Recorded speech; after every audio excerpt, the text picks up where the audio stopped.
Bismillahirrahmanirrahim. Allahumma sholli ala Sayyidina Muhammad wa ala ali Sayyidina Muhammad. Kali ini saya mau sharing tentang pertanyaannya salah satu dari teman-teman di peserta Riyadhah.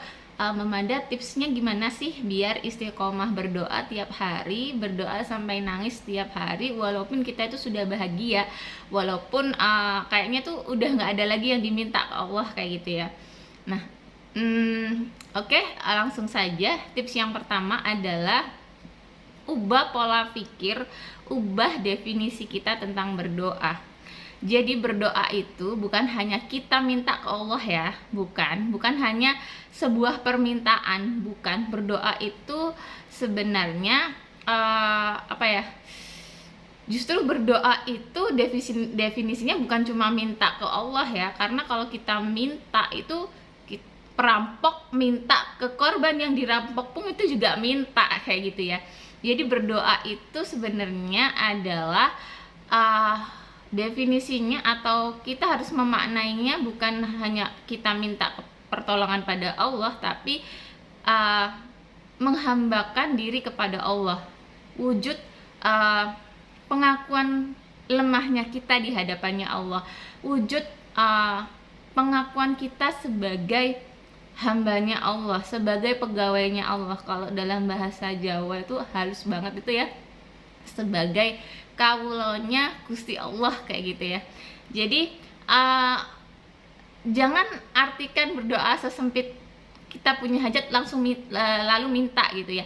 Iya gitu, itu bagus banget gitu. Memang kita apa-apa ya harus mintanya ke Allah gitu. Tapi setelah itu kita harus naik level dong gitu. Jangan hanya sekedar kalau kita pengen sesuatu minta ke Allah, jangan gitu. Kita harus upgrade diri, naik level gitu ya. Kalau sekolah kita ada naik dari SD ke SMP kayak gitu kan. Nah, kita harus upgrade diri, naik level dari seorang hamba yang biasanya cuma minta gitu ya lewat berdoa gitu. Upgrade diri untuk berdoa itu jadikan sebagai kebutuhan kita, mengakui kelemahan kita di hadapan Allah. Atau kalaupun itu kita masih belum belum tarafnya di situ, itu tarafnya setidaknya berterima kasihlah dulu sama Allah gitu. Berdoa adalah wujud media komunikasi kita untuk berterima kasih atas nikmatnya Allah gitu. Jadi meskipun kita bahagia ya, kita harus tetap kita paksakan berdoa, kita paksakan terbiasa berdoa, karena ya gimana sih gitu, kita dikasih rezeki tiap hari, kita dikasih kebahagiaan, kita dikasih hal-hal yang sangat mudah, tapi kita nggak ngucap terima kasih ke Allah, itu kan keterlaluan sekali gitu loh. Makanya kan harus dipaksakan gitu. Kalau misalkan, jadi yang pertama itu mengubah pola pandang kita, definisi kita tentang berdoa. Bukan lagi minta, tapi naik nih level ke cara kita berterima kasih kepada Allah. Jadi udah doanya lagi, mungkin doanya nggak lagi minta keinginan pribadi. Saya pun sudah lama ya, saya udah lama nggak minta hal-hal pribadi. Saya sendiri udah lama nggak minta hal-hal pribadi, sejak bahkan lupa ya, mungkin kayaknya sejak menikah ya. Jadi sejak menikah itu ketika saya berdoa itu saya udah fokusnya itu minta buat suami, buat anak-anak, buat orang tua kayak gitu. Jadi kalaupun kita sudah cukup ya alhamdulillah dong gitu, terima kasih sama Allah. Lanjut habis itu kita berdoa untuk mendoakan pasangan kita, mendoakan anak-anak kita, terutama mendoakan orang tua itu yang pertama gitu. Jadi sebagai wujud terima kasih kita kepada Allah.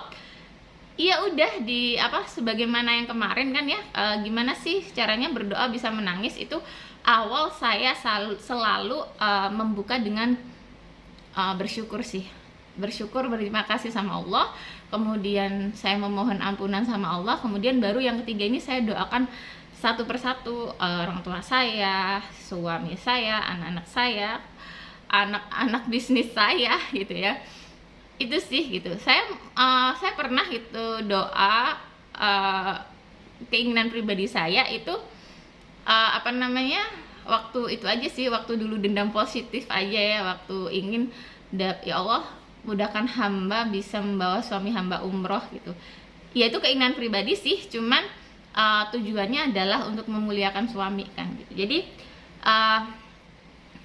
apa namanya gitu ya, jadi ubah pola pikir kita bahwa berdoa itu bukan hanya sekedar meminta kepada Allah, tapi juga bersyukur kepada Allah gitu. Kita sebutkan satu-satu gitu sampai nangis gitu. Dan yang kedua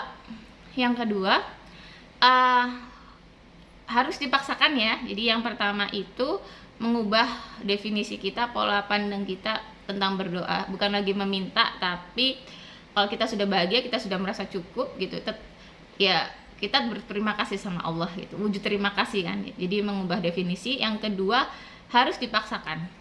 Jadi harus dipaksakan ya. Memang segala sesuatu itu kan kebaikan tuh awalnya harus dipaksakan dulu gitu. Dipaksakan tiap hari minimal 1 kali lah berdoa itu sampai nangis gitu kalau saya. Karena yaitu tadi fungsinya air mata kita itu diciptakan Allah untuk membersihkan dosa-dosa kita gitu. Kalau kita nggak nangis dalam 1 hari itu, nggak nangis ketika komunikasi doa sama Allah, ya itu kan keterlaluan banget gitu loh. Karena kita sudah dikasih banyak nikmat gitu kan. Jadi dipaksakan. Yang kedua itu dipaksakan. Yang ketiga, cari momen khusus kapan kamu bener-bener mau nggak mau kamu harus berdoa di saat itu. Sibuk nggak sibuk, kamu harus berdoa di saat itu. Kayak komitmen. Sibuk nggak sibuk, kamu harus benar-benar berdoa di saat itu. Kapan itu terserah, tentukan gitu. Komitmen kalian apa gitu. Kalau saya biasanya itu sibuk nggak sibuk, saya menentukan diri untuk berdoa itu asar sih. Kalau saya habis sholat asar gitu, maksudnya karena ada di sholat asar itu, habis sholat asar itu kan banyak banget malaikat yang pernah saya baca itu membawa laporan ke langit itu di asar ya, di waktu habis asar kayak gitu. Itu momen wajib saya pokoknya di situ. Kalau misalkan ada ada yang benar-benar terlalu sibuk banget gitu ya, sampai habis asar itu saya nggak bisa berdoa, maka saya punya komitmen waktu kedua itu akan tidur, menjelang akan tidur gitu. Jadi menjelang akan tidur itu berdoa, setidaknya berdoanya itu bersyukur itu tadi gitu. Dan bagus banget berdoa sebelum tidur ini sebagai momen sama anak-anak gitu loh.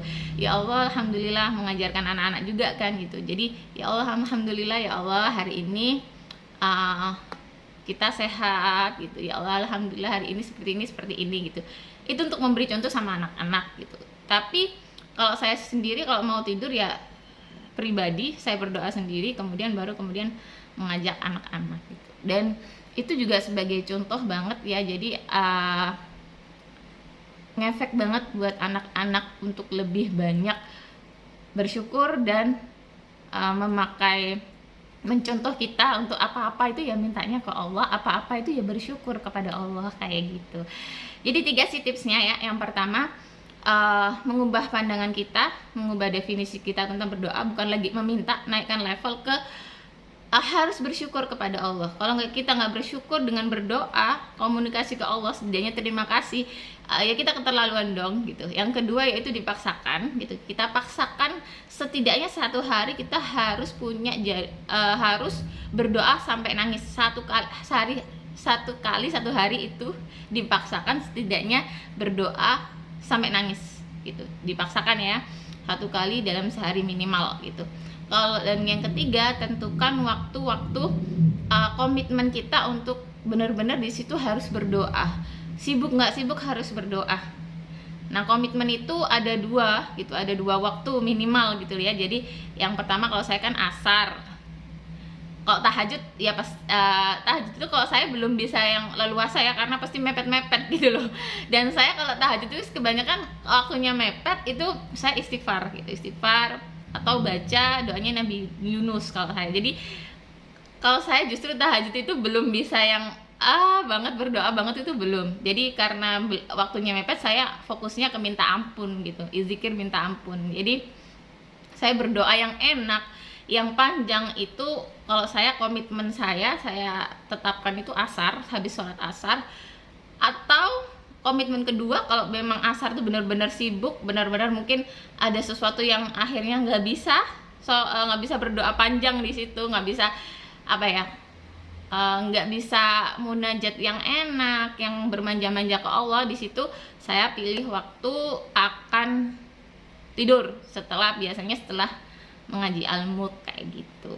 Itu aja sih tips dari saya, semoga bermanfaat dan semangat gitu ya. Insya Allah akan saya bikin di video selanjutnya contoh gimana sih Mbak Mada doanya Mbak Mada itu gimana, redaksinya itu gimana, redaksi yang berdoa tiap hari kayak gitu. Tapi kalau saya sih doanya ya kayak gitu-gitu aja sih. Cuman kalaupun memang butuh contoh, insya Allah di video selanjutnya. Terima kasih. Wassalamualaikum warahmatullahi wabarakatuh.